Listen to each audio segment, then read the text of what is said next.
Na próxima vez vamos pegar que dia hoje, efemérides, coisa lá. Tá valendo? Tá.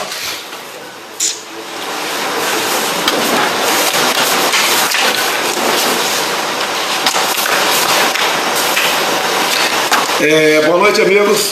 Quinta-feira, 19 horas, 23 de maio. Aqui à minha esquerda a Elisângela, nossa intérprete de Libras. Bem-vinda mais uma vez. Aqui o Gilson Machado, nosso novo presidente da Embratur. Tem algumas novidades para vocês. Vai falar dos números, tendo em vista a não exigência da reciprocidade de visto, entre outras coisas. Teve agora fazer uma viagem no Vado do Ribeira, Cananéia, tivemos em Miracatu, Eldorado, tivemos na Caverna do Diabo. minha terra, para não ter dúvida. E mais à direita, o Lincoln Lisone, nosso chefe da Casa Civil, que vai falar sobre o CDE. Está caminhando, depois da nossa última viagem aos Estados Unidos. O Trump deu sinal verde, né? E trabalhou por nós, depois com o Benjamin Netanyahu também. Então ele vai falar que pé está a nossa entrada na CDE. Então vamos lá, hoje pela manhã nos deslocamos para Cascavel, Paraná, e dali iríamos de helicóptero até Capanema para a inauguração da hidrelétrica Baixo Iguaçu. As condições meteorológicas não permitiram que nós fôssemos para lá, então a inauguração foi feita, foi realizada no dia de hoje. Essa hidrelétrica produz energia para aproximadamente 1 milhão de pessoas, né? Quase 0,5% da população brasileira. Então é muito bem-vinda. Energia nunca é demais, muito pelo contrário. Nos últimos anos tivemos aí picos, né, de falta de energia. O Brasil teve que socorrer das termoelétricas, custa caro, aumenta o preço da tarifa na ponta da linha, além de poluir o meio ambiente. Então, parabéns aí à Copel, ao governo do Paraná, Ratinho, que esteve lá também. E aproveito a oportunidade, né? Na ida foram uns meia dúzia parlamentares do Paraná conosco, entre eles o deputado Vermelho, entre eles, né? Tinha o Felipe Barros também, tinha ali, quem mais não lembra aqui o nome aqui, tinha vários parlamentares lá. E foi tratado o assunto ali, com o Vermelho, da Estrada Parque Caminho do Colono, que fica dentro ali do Parque Nacional do Iguaçu. Então, uma estrada de 17 quilômetros, que está por falta de licenciamento, não liga duas cidades ali da região, Medianeira e Serranópolis. Então, da nossa parte, já conversamos com o ministro Ricardo Salles para a devida licença, e tem também a licença estadual, que parece que está bastante adiantado lá com o governador Ratinho junto. Então, se Deus quiser, brevemente teremos essa estrada aqui aberta, passa por dentro do Parque do Iguaçu e vai ajudar também, além do trânsito, né, de escoamento de produtos, a questão do turismo naquela região. Bem, outro assunto, ontem tivemos uma reunião junto com o Onix, com a bancada do Nordeste, e amanhã estaremos em Recife, na reunião com os governadores, onde vários outros ministros nossos se farão presentes, e será anunciado então o nosso plano estratégico para o Nordeste. Vamos anunciar lá também, apesar de já ter sido coisa antiga, a questão do 13º para o Bolsa Família. Isso vai levar aproximadamente mais 2 bilhões e 200 só no mês de dezembro, extra para a região Nordeste. E também a questão da internet nas escolas.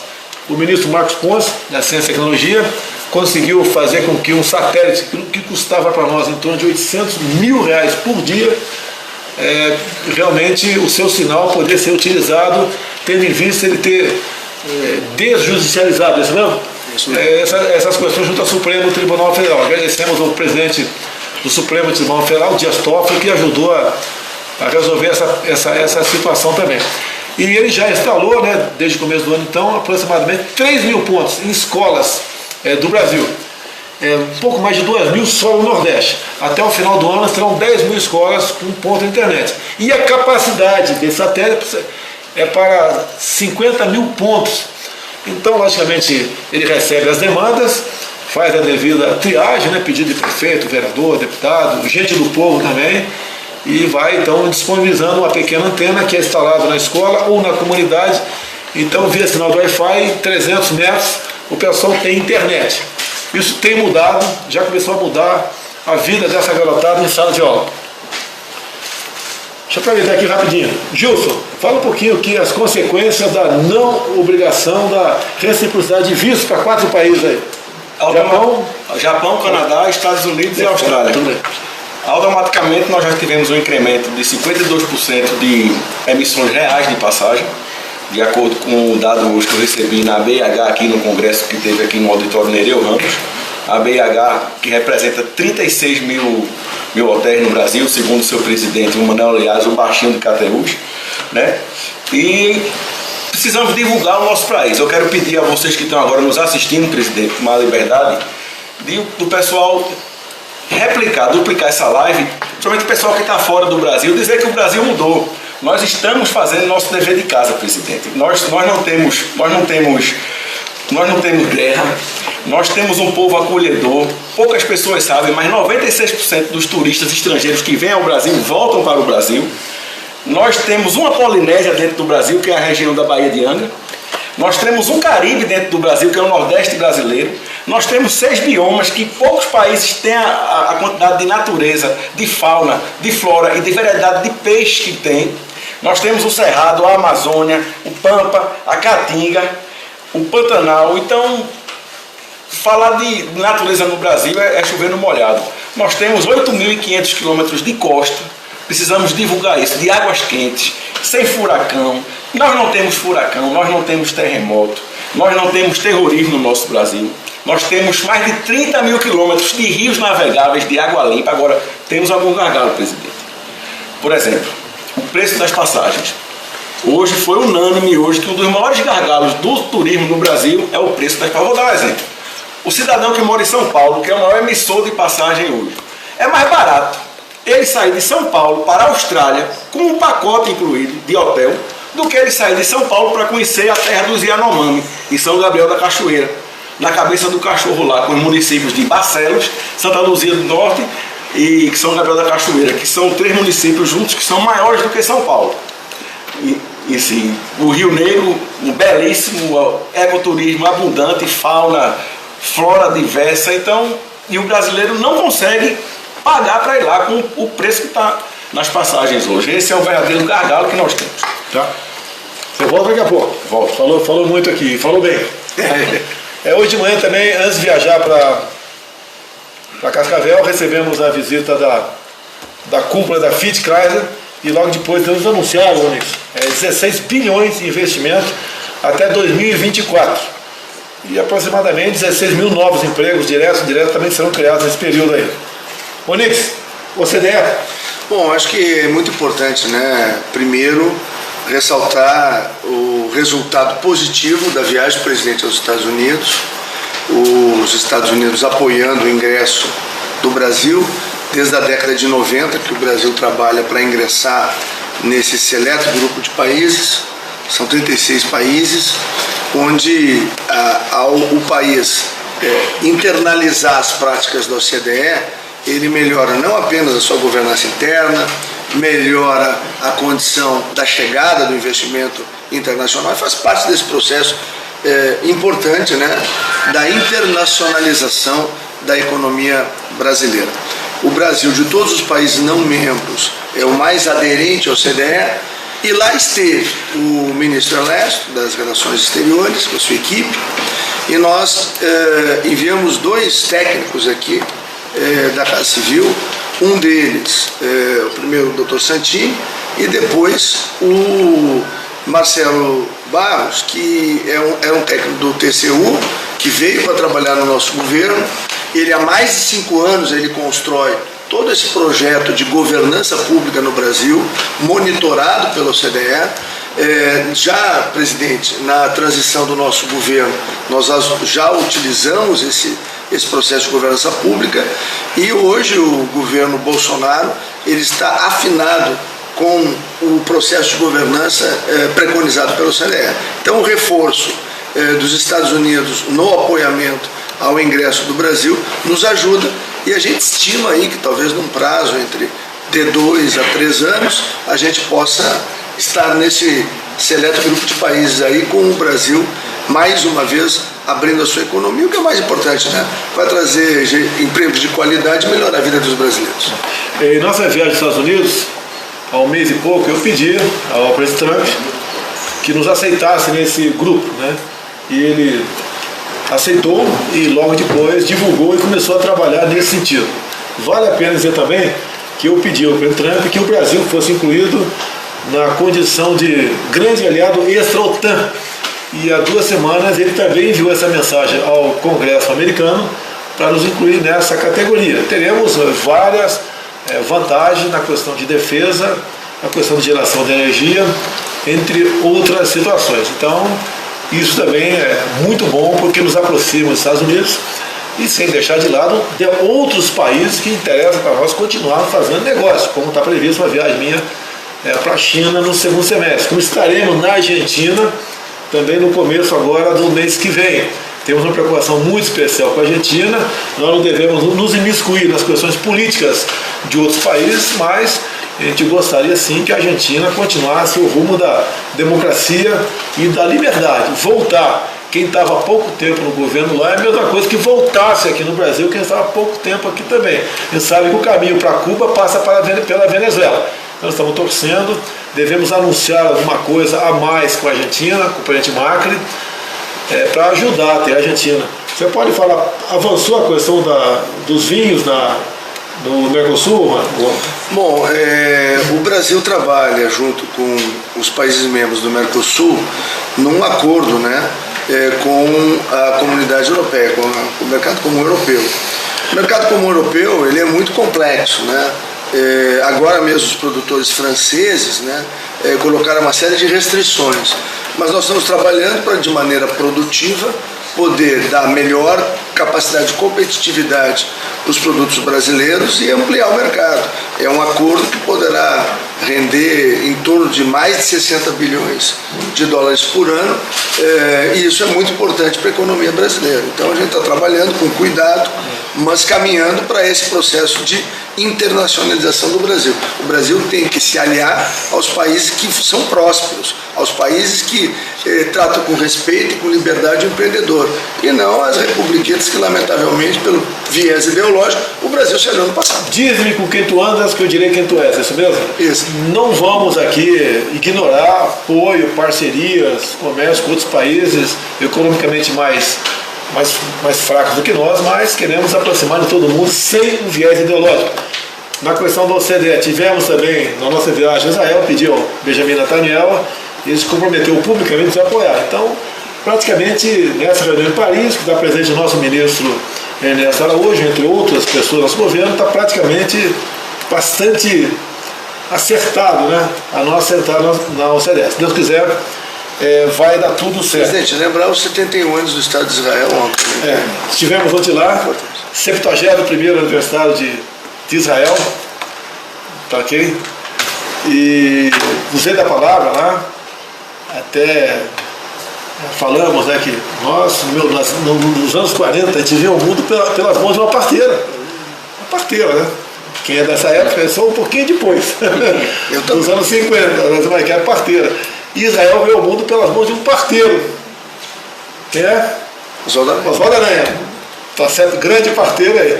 Parabéns ao Estado de Israel. Quando estivemos lá, assinamos meia dúzia acordos de segurança, de defesa, de tecnologia, piscicultura. Temos muito a aprender com eles. Nós temos também um potencial enorme aqui. E essa aproximação com Israel está sendo excepcional. Estaremos agora também no meio do ano no Japão, no G20. Temos ali reuniões particulares com o primeiro-ministro japonês. Vamos tratar muita coisa. Quem sabe ali assinamos algum acordo sobre biodiversidade na região amazônica, entre tantas outras coisas que podemos assinar com o Japão. E queremos fazer isso com o mundo todo, tá? Não temos restrição. E parceria, os dois lados ganham. Então buscaremos isso de todas as maneiras. Vou dar uma boa notícia aqui para os pessoal concursados da Polícia Federal. O ministro Moro trabalhou muito nessa proposta, junto ao ministro Paulo Guedes, da Economia. Conseguiu o sinal verde com o Paulo Guedes, sinal que o Moro está prestigiado.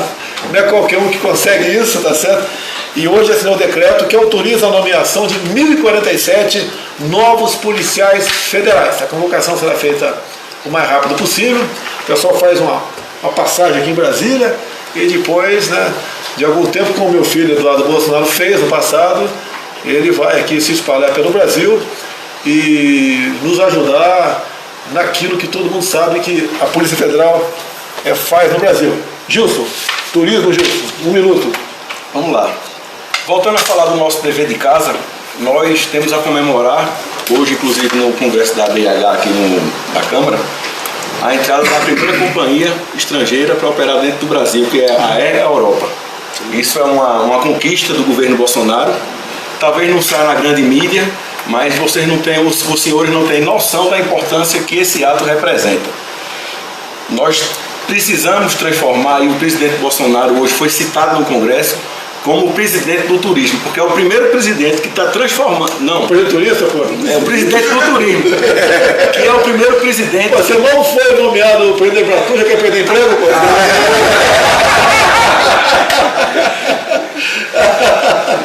Que está transformando. Vai, Gilson, bola, Gilson. Vamos lá, que está transformando o Câmara da Peste, da turismo. Tu é da onde, Câmara da Peste? Recife, Pernambuco. Recife, Pernambuco, valeu. Está transformando o turismo numa política de Estado e não numa política de governo. Nós temos vários projetos, inclusive imersão da terceira idade, que precisa ser incluída no turismo brasileiro. O mundo todo utiliza o turista da terceira idade. Nós não temos nenhuma política específica, Onyx, para a terceira idade. Cada vez mais pessoas se aposentam no Brasil e temos hotéis, temos alta e baixa estação. Por que não fazer uma política específica na baixa estação, por exemplo, e na alta mesmo, para quem tem acima de 65 anos de idade? Esse pessoal sofre de depressão, muita gente fica dentro de casa, não sai. Era para o pessoal da hotelaria, que eu já conversei com o Manelzinho de Crateús, e ele disse que concorda de dar 50% de Crateús.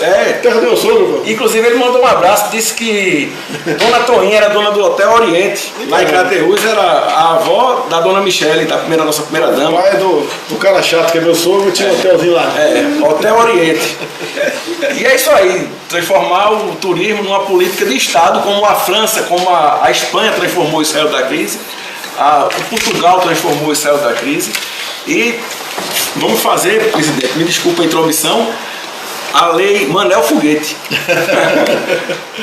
que é o destravamento dos nossos gargalos ambientais. Eu ouvi o áudio desse Manel Foguete numa audiência pública, parece talvez uma Câmara de Vereadores, se não me engano. Não, foi aqui no Ministério do Meio Ambiente, no workshop náutico. Tá, eu ouvi, passei esse áudio de 5 minutos para os 22 ministros na última terça-feira. Resumindo, ele quer construir um pequeno pia, né, com a casinha em cima, para vender ali umas besteirinhas ali, um pão com ovo, uma tubaína, tá certo? Familiar. E daí ele começa a falar da peregrinação dele, licença para isso, licença para aquilo. No final ele está lucadinho e está fugindo da polícia para não ser preso, tá certo? Então 5 minutos contando aí dezenas de documentos que ele precisava para botar a birosca para funcionar. A primeira coisa, Nick, a residência dele, a birosca, tinha que enfiar 600 metros longe da margem do rio. O cara vai parar o barco, vai dar 600 metros, fica complicado, tá certo? Então isso aí, em parte, a nossa MP da Liberdade Econômica atendeu. Quer falar alguma coisa rapidinho dessa MP? Eu acho que é muito importante, presidente, que desde a sua campanha, o senhor no governo tem nos comandado e cumprido com aqueles compromissos assumidos. E a medida provisória da liberdade econômica, ela pela primeira vez, desde que o Brasil é república, o cidadão justo, a cidadã chega à frente do governo e ele tem razão. Não é o agente público que tem razão. Ele não tem que ficar provando nada. Ele vai lá, declara e faz o seu ofício, faz o seu trabalho. Esse Manuel Foguete, se a tentativa dele fosse agora depois da medida provisória, 90% dos problemas dele não tinha existido. Então, isso tem um alcance espetacular. Então, presidente, isso é importante do Brasil saber. Vamos falar um pouquinho de decreto das armas? Então, vamos lá, vou dar uma entrada aqui e vou fazer um ping-pong aqui. Quiser falar, você fala também, Júlio. Tá certo? A segunda emenda americana é de 1791, o pessoal sempre fala isso aí. Eu vou ler aqui. Sendo necessária a segurança de um Estado livre, a existência de uma milícia bem organizada, o direito do povo de possuir e usar armas não poderá ser impedido. 1791. Depois tivemos aí, independente do Brasil, é isso mesmo? 1822, tivemos alguns. Olha só, desde quando é essa emenda aqui americana? Tivemos a lei a hora depois, República, etc. Então nós fizemos o decreto de 2 semanas e depois começaram a pipocar ações na Justiça. O próprio Ministério Público entrou com uma ação no Supremo. Também parlamentares, partidos políticos entraram com um projeto da Casa Legislativa para revogar, tornar sem efeito o nosso decreto. Então nós levantamos aqui onde tinha maior incidência de reclamações sobre isso, e para nós não termos problemas com a Justiça ou com a Câmara e colocar em risco todo o decreto, nós reestudamos juntamente com a Advocacia Geral da União, a Casa Civil, o Ministério da Justiça, a Defesa, entre outros aqui, e a mudança não foi muita coisa, tá?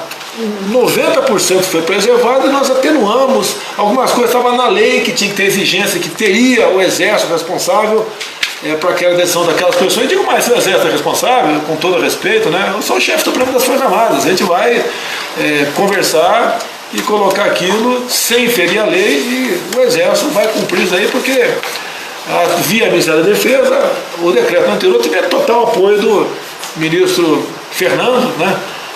Da Defesa. Então está autorizado aqui armas de fogo de uso permitido, né? Tinha restrições feitas a calibres, etc, etc, e continua autorizado calibre 44 Magnum, 45 ACP, 357, todas as espingardas sem limitação de tamanho e cano, e impedimos ali, para evitar que alguém burlasse alguma coisa, né? Calibre menor que 5,56 por 45, o fuzil basicamente de combate. Então acho que ninguém, até nós aqui, reconhecemos que dava margem a isso e refizemos isso aqui. A questão de porte de fuzil em área rural, tá ok? Então no caso do fuzil, a aferição dos parâmetros vai ser feita pelo comando do Exército. Eu estou falando de fuzil, as demais armas de porte sem problema nenhum, inclusive comprada fora do Brasil, né? Conceito de residência, né? Era o interior da residência tua, você não podia para o quintal, e no tocante à propriedade rural, era também na área coberta ali, você não podia no perímetro da sua propriedade. Permitimos isso para que todo o perímetro da sua propriedade, né? Se a tua terra aí tem 500 hectares, você vai poder usar essa arma dentro dos 500 hectares sem qualquer problema. Digo mais, já conversamos com o Rodrigo Maia, está em condições de votar um projeto de lei de autoria Afonso Ram do Rio Grande do Sul, nessa linha também, não seria decreto, lá é lei, e se aprovar é bom porque evita qualquer questionamento tocante a isso. Então Afonso Ram está de parabéns aí, nosso gauchão, tá? E o Rodrigo Maia também, que falou que vai botar em votação esse projeto aqui. O prazo do certificado, 5 anos, passou para 10. Em detalhe, o que foi alterado aí? Você continua a carteira de motorista? Qual é o teu carro? Fusca? Um Fusca. Você quer dirigir, por exemplo, uma Brasília. Você tinha que tirar a tua carteira de motorista? Então vale, a carteira de motorista vale para qualquer carro, né? Naquela categoria. E então o nosso registro, o nosso porte vale para todas as armas. E ponto final. De calibre permitido. Tem gente, tem 2 armas ali, cabelo permitido, lógico. Tem 2 armas e tirar dois registros, 2 portes, já não tem cabimento isso aí. Prazo, tal. Subjetividade, no caso. Para ver que não houve mudança, né? A quantidade de armamento tinha que ter uma definição. Está escrito lá na lei. E nós ali não fomos claros tocante a isso aí. Permanece 4 armas de uso permitido, né, para o cidadão comum, exceto para os CACs. O colecionador pode ter 5 de cada modelo de uso permitido e uso restrito, né? O caçador 15 de cada modelo e o atirador 30 de cada modelo. Está de bom tamanho, não tínhamos isso no passado. A questão do limite de munição, impusemos limite de munição para algumas circunstâncias.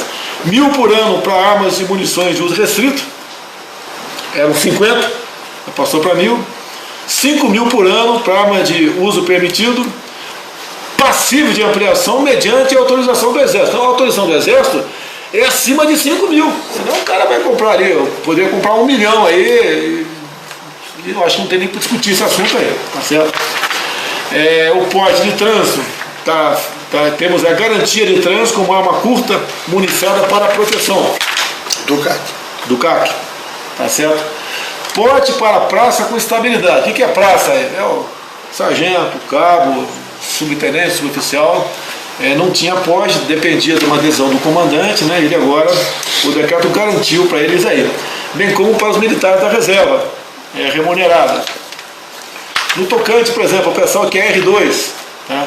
É militar da reserva não remunerada, é oficial R2, sargento temporário, ele por estar nessa situação, aquela comprovação de efetiva necessidade não precisa disso. Isso aqui já está garantido a comprovação de efetiva necessidade. E daí ele segue os trâmites como se fosse um civil, né, que busca aí conseguir sua posse e seu aporte de arma de fogo, né.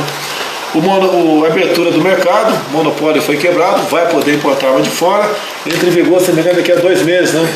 Tá? É para dar tempo até para o Exército, a Polícia Federal se preparar para isso daí. Bem, no tocante às armas, estamos cumprindo, não custa nada falar, né? O que você, cidadão, decidiu em 2005.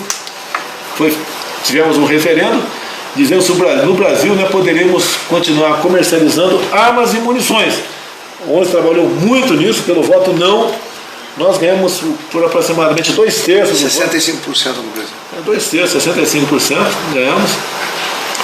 E está permitido, então, desde aquela época, a compra de armas e munições. Só que os governos que estavam naquele momento, PT, resolveu fazer o quê? O PT gosta tudo Estado na mão, sempre aquele mais do que viés autoritário, e uma boa ditadura começa desarmando o povo, tá? Eles impuseram um desarmamento criminoso, de modo que só o criminoso, o bandido, podia ter arma. Se tivesse tirado a arma de todo mundo, ele podia até pensar, eu não sei, eu pensaria, mas seria favorável a liberar para o cidadão de bem, tá certo? Mas nem isso aconteceu. A bandidagem continuou cada vez mais armada e aumentou-se assustadoramente o número de mortes. E por coincidência ou não, vamos repetir aqui, né? Nós tivemos um decreto da posse de arma de fogo, acho que foi final de janeiro, se não me engano. Tá certo? O ministro Moro chegou, logo no comecinho de fevereiro, apresentou o seu projeto anticrime, tá? E tivemos uma redução de 24% no número de mortes por armas de fogo. Se tivesse aumentado, quem seria o responsável? Quem? Nós, pelo decreto da posse de arma de fogo. Talvez o Moro também seria crucificado nesse momento. Foi exatamente o contrário. É a mesma coisa. Nós queremos reduzir o número de acidentes de trânsito. O que se pode fazer? Uma decisão ousada. Conversei com o ministro Tarcísio, da Infraestrutura, estava na mesa dele, por coincidência, pedidos para 8 mil e poucos novos pardais, novas lombadas eletrônicas. Falei para ele, Tarcísio, engaveta esse trem aí. Ele é capitão como eu, né, mas eu sou mais antigo do que ele, então engaveta esse trem aí. Não tem novos pardais em estradas federais.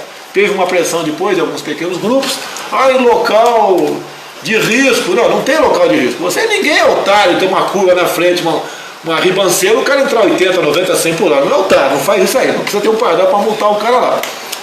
Tá certo?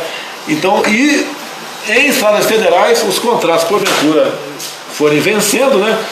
Nós não vamos renovar. Então, se tem pardal novo, é rodovia estadual. E deu certo isso aí. Nós devemos acreditar, como o Monique sempre disse, acreditar em você, cidadão, que você é responsável, cumpridor dos seus deveres, e devemos dar, como na MP da Liberdade Econômica, acreditar em quem quer produzir, né? Acreditar no motorista em si. Então, repito aqui, semana que vem vamos pegar a palavra final do nosso presidente Rodrigo Maia e Davi Alcolumbre no Senado também. Temos um bom relacionamento, para ver se a gente enfia uma medida provisória para essa mudança no Código de Trânsito. Gilson. Perfeito. Posso falar Gilson, você pode, deve. Não, eu só quero lembrar 3 coisas aqui que eu acho que é importante. Primeira delas, né? O presidente Bolsonaro é o primeiro presidente desde o referendo do desarmamento que respeitou a decisão que a população brasileira tomou. Todos os demais contrariaram a decisão da população brasileira. O que nós estamos garantindo com o decreto de posse de armas e agora com o decreto que organiza os colecionadores, atiradores, caçadores, nós estamos garantindo a livre opção, o livre direito. A pessoa escolhe se ela quer ou não ter uma arma em casa. Agora, para ela ter esta arma em casa, ela tem regras e condições que ela tem que cumprir. E, por fim, era um compromisso do presidente dar condição a que o produtor rural, em qualquer lugar do Brasil, ou a produtora rural, ela pudesse ter a arma para o seu cotidiano. Uma arma em uma fazenda, ela é como qualquer outro instrumento, ela faz parte da vida das pessoas, né? Por exemplo, nós temos situações na fronteira com o Uruguai, com a Argentina e com o Paraguai, gravíssimas, provocadas por javalis. Os javalis, quando cruzam com o nosso porco, ele adquire uma capacidade, uma agressividade impressionante. Eles comem, por exemplo, se tiver 50, 60, 70 cordeirinhos, eles comem os cordeiros, atacam os cães, atacam as pessoas e ferem as pessoas, e já mataram pessoas. Portanto, a gente precisa ter essa condição de defesa. Não é possível estar no meio do campo. Faz como? Chama a polícia para enfrentar o javali? Onde a delegacia mais próxima está a 100 quilômetros da fazenda? Ele precisa ter um instrumento de proteção e defesa. Então, presidente, isso é para dar o direito ao cidadão e à cidadã brasileira que nos foi negado desde 2005 pelos governos que se sucederam. Quem duvida a questão do javali, bota aí no Google, né, javali, ataque, você vai ver cada cena aí terrível de javali atacando e matando seres humanos. É terrível. Tá? E eles se procriam uma velocidade monstruosa. 60, 70 por ano cada casal, por aí. Grande rebanho de javali. Então é em progressão geométrica. Então a caça é a única caça liberada no Brasil, e assim mesmo em alguns estados tem restrição, porque depende do estado. No mais, não existe qualquer liberação de caça no Brasil. Depender de mim, não tem liberação de caça alguma no Brasil. A não ser do...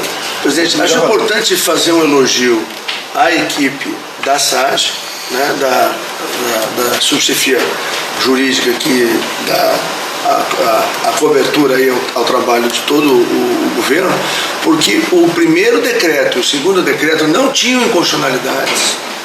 As pessoas confundiram, né, inconstitucionalidade com a questão do mérito, e todas as questões de mérito que precisavam ser ajustadas foram nesse segundo decreto. Então, eu quero aqui dizer que a equipe trouxe presidente de segurança ao senhor, e o mais importante, deu tranquilidade a quem está lá na ponta e que precisa. Olha, pelo excelente trabalho prestado pelo chefe da SAGE, Jorge Oliveira, isso não? Eu sou major, né? Ele é major da Polícia Militar DF. Então, em nome do major da PMDF, um grande abraço a todos os policiais militares do Brasil, pelo representante que vocês têm, né? Entre outros, aqui dentro nos ajudam e muito nessa área. A última notícia? Aprovação do 870. Não, então é a penúltima. A NP 870 foi aprovada, a COAF foi lá para o Ministério da Justiça, continua no Executivo sem problema nenhum, deve ser votada semana que vem no Senado. No meu entender, deve aprovar o que foi votado na Câmara dos Deputados, e vamos seguir em pautas mais importantes, né? A minha bancada, o PSL, é uma bancada de parlamentares bastante novos. Alguns ainda acho que tem que ganhar todas, não dá, a gente vai ter que, não é que vai ter, a gente vai perder alguma votação sem problema nenhum, e quem tiver mais voto leva. Agora, nossa bancada não vai atrapalhar votações, no que depender de mim, não tem ascendência a bancada pessoal, acho que eu mando na bancada, não mando. Logicamente, os líderes nós que indicamos, o trabalho nesse sentido, que é a Joyce Halseman e o Vitor Hugo, trabalham nesse sentido, para que a gente busque o melhor possível para atender o povo, mas o parlamento tem mais do que autoridade, tem legitimidade para mudar essas questões. Presidente, eu tenho que lembrar só uma coisa. Tá. Durante anos no Brasil, nós chegamos a ter 39 ministérios que eram cabides de emprego para os apadrinhados políticos.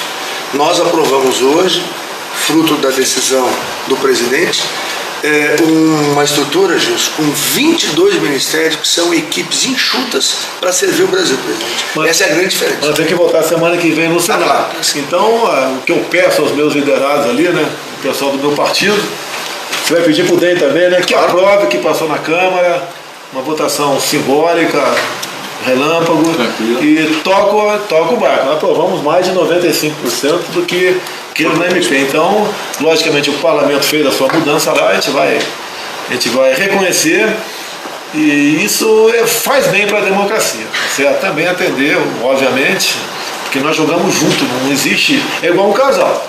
Se quer ter um filho bonito, tem que estar em comum acordo. Você vai nascer um filho feio, igual nós três aqui. Presidente, eu queria, para terminar a minha parte, eu queria agradecer a acolhida que eu tive no Vale do Ribeira, de todo o trade turístico do Vale do Ribeira, dos políticos, dos prefeitos e vereadores da região do Vale do Ribeira, do seu irmão Renato Bolsonaro, homem de bem.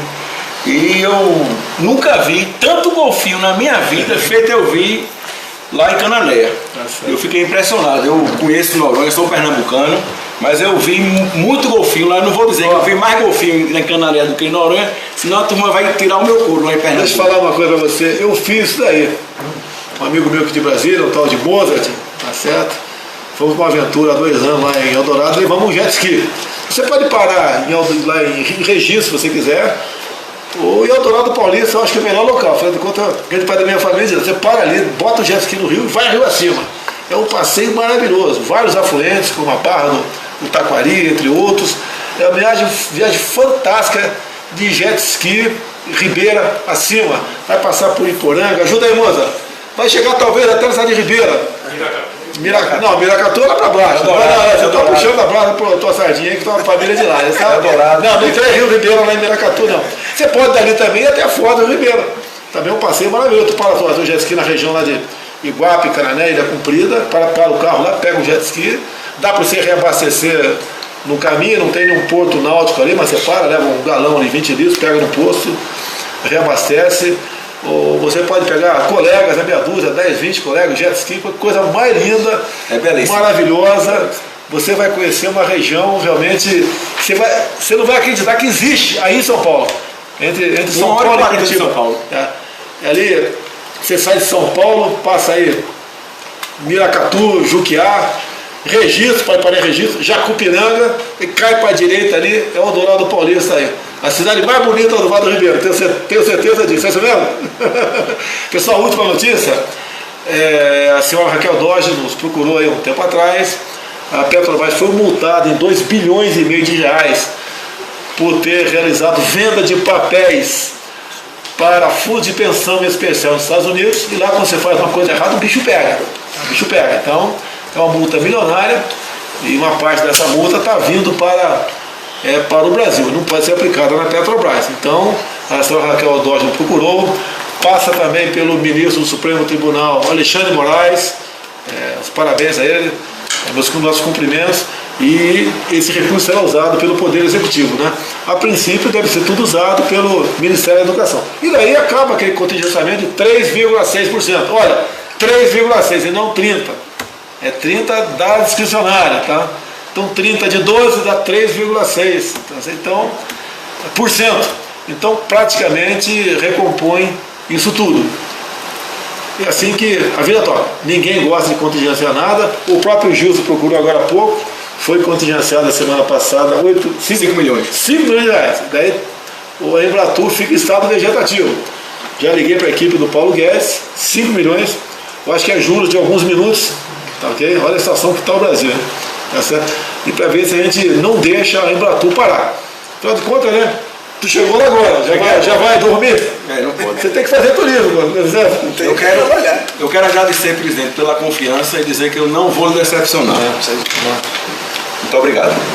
Muito obrigado. Amanhã, se Deus quiser, estaremos em Recife. Deus quiser. Pessoal, até quinta-feira, se Deus quiser. Um abraço a todo mundo, muito obrigado pela audiência.